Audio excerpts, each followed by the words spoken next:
वो कौन सी शक्तियां हैं जो भारत के खिलाफ एजेंडा चलाकर भारत में एक स्थायी सरकार वापस लौटने से रोकना चाहती हैं? क्या आप बीते कुछ समय से कुछ अलग महसूस कर रहे हैं? कैसे एक माहौल बनाने की कोशिश की जा रही है?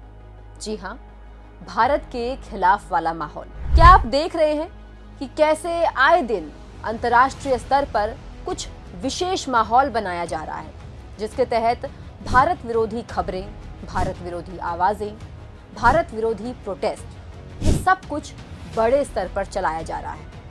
आइए जरा एक बार इन खबरों पर नजर डालते हैं। 15 मई को अमेरिकी विदेश विभाग ने ईसाई इवेंजलिस्ट समूहों और कट्टरपंथी इस्लामी संगठनों से प्राप्त झूठे और भ्रामक आंकड़ों के आधार पर भारत में धार्मिक स्वतंत्रता यानी कि रिलीजियस फ्रीडम की सो कॉल्ड कमी की निंदा करते हुए एक विवादास्पद रिपोर्ट जारी की। इंटरनेशनल रिलीजियस फ्रीडम पर 2022 की ये रिपोर्ट राज्य विभाग के तहत इंटरनेशनल रिलीजियस फ्रीडम ऑफिस द्वारा प्रकाशित की गई। दूसरा, कार्टून याद है?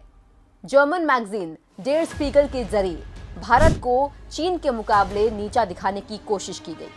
क्या आज का भारत सच में ऐसा है?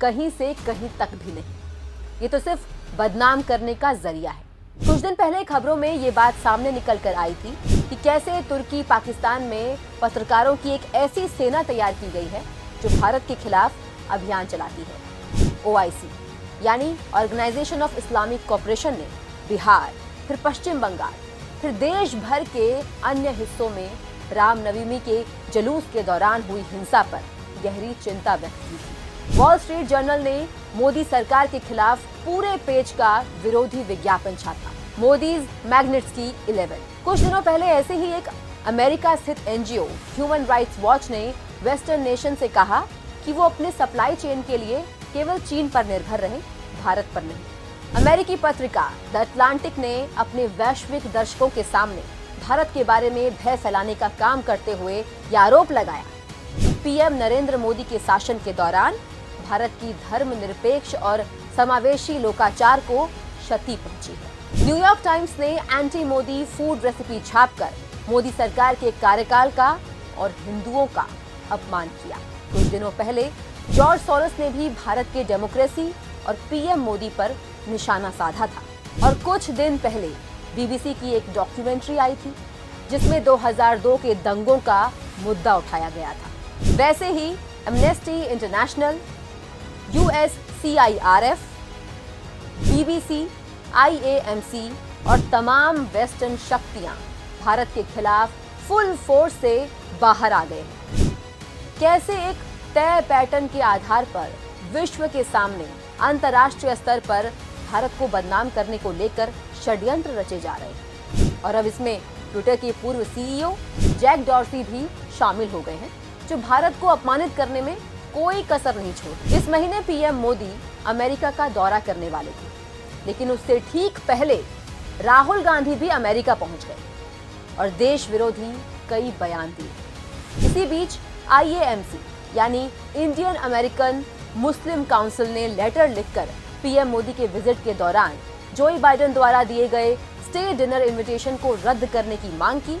तो वहीं दूसरी ओर 2 ह्यूमन राइट्स ग्रुप ने वॉशिंगटन में PM मोदी के आधिकारिक विजिट से 2 दिन पहले BBC डॉक्यूमेंट्री स्क्रीनिंग रखने का फैसला किया, जो पहले से ही विवादास्पद है। तो आप देख रहे हैं कैसे भारत की छवि को खराब करने के लिए एक समुदाय विशेष द्वारा तय पैटर्न पर काम किया जा रहा है। यहाँ सोचने वाली बात यह है कि आखिर चल क्या रहा है और अचानक से 2024 के चुनाव से ठीक पहले भारत के खिलाफ ये किसी प्रकार की साजिश रची जा रही है। इस पर गौर किया जाना चाहिए कि आखिर क्यों।